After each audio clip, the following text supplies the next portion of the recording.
not to do anything else. Mm-hmm. Okay, so anybody who arrives from Japan cannot have any additional or other purposes besides being a tourist.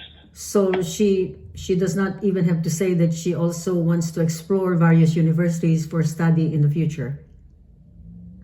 If she says that, she will be denied entry. Oh, I see. Because this is not the purpose of giving her a visitor's visa. I see. Very good. Thank you so much. By the way, when most people ask for, what are the most common questions asked upon arrival at the airport for tourists?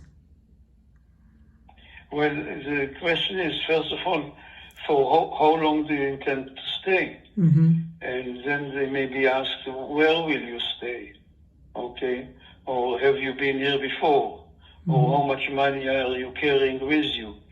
But in most cases, no questions like this are asked because simply the immigration officer at entry doesn't have time to deal with every individual visitor. So they will ask you for how long did you come, or what is the purpose of your visit, and stamp your passport and let you go. And everybody will get automatically 180 days, which is almost 6 months. I see. And 2 days they don't even give you the I-94, this little white paper. Mm-hmm. They just stamp your passport and send you in because they don't have time to deal with all this. That's right. And they do have to answer the questions, correct, Attorney Golan? Well, if you will stand, I don't know when was the last time that you came as a visitor. Because some people say they might ask for our status, if we have pending applications. If those things are not the current questions or regular questions, can they refuse to answer? Look, when most situations like this will be after you already raised the suspicion of the officer. I see. And the officer will refer you to secondary inspection. Wow. Which means we'll send you aside to a separate line where you may spend several hours. Oh, wow.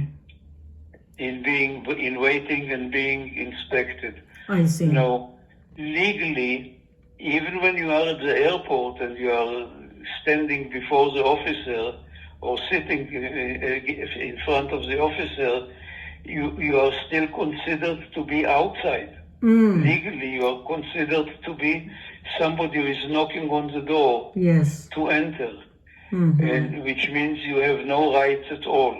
Okay, you have no rights at all, and if you sit there and glare at the officer and behave arrogantly, they will simply put you into detention and hand you back to the airline to take you back. Wow, that's right. So what are those, the movements or answers that you give that can raise a suspicion that merits a second inspection?